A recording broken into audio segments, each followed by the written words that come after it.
Roughly 95% of all incarcerated people will leave the facility at some point. They will be someone's neighbor. They will be in our communities. And helping them to become the kind of person that they want to be in the communities and the type of person that we want to see in those communities means that we have to plan almost immediately when someone gets to prison to have that growth experience.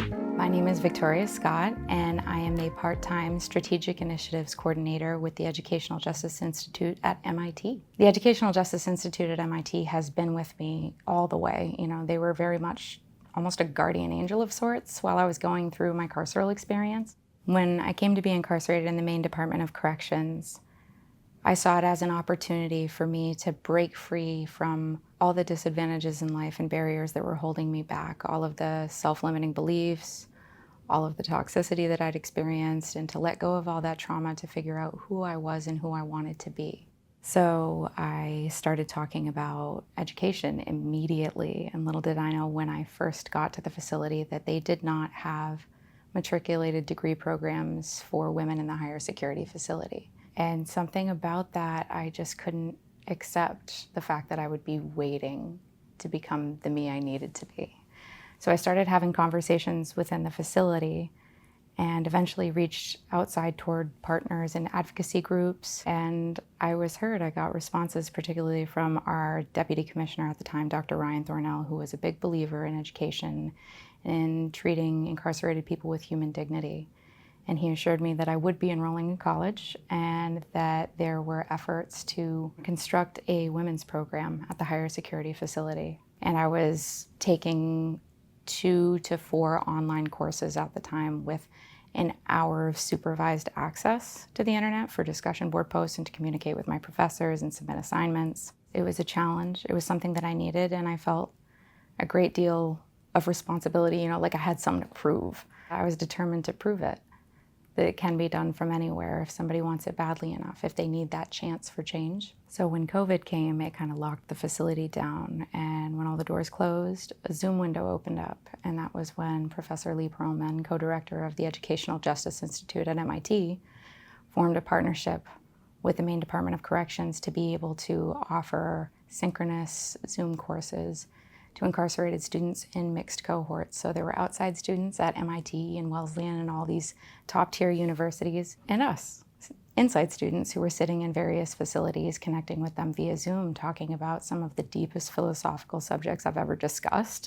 And that was a beautiful experience. It was enlightening, and it diversified our social contacts. Especially in academia, you meet people who have different life experiences, different perspectives. And it allows you to open your world up when your world may have been very small, because I know that mine was. From there, endless opportunities just abounded, you know. The Educational Justice Institute at MIT started asking me to come to virtual events and to speak about my experiences with prison education. And when I was going through reentry, they understood that having employment was going to be a big piece of that, that was an expectation, but I would need it to be able to support myself. And they offered me a part-time job as their Strategic Initiatives Coordinator because they knew that I had the lived experience to understand some of the ins and outs of that role that aren't necessarily in writing, being able to see things differently and to speak from a directly impacted person's perspective, but also as a living example of the power of these programs and how it can change the internal culture of a prison environment.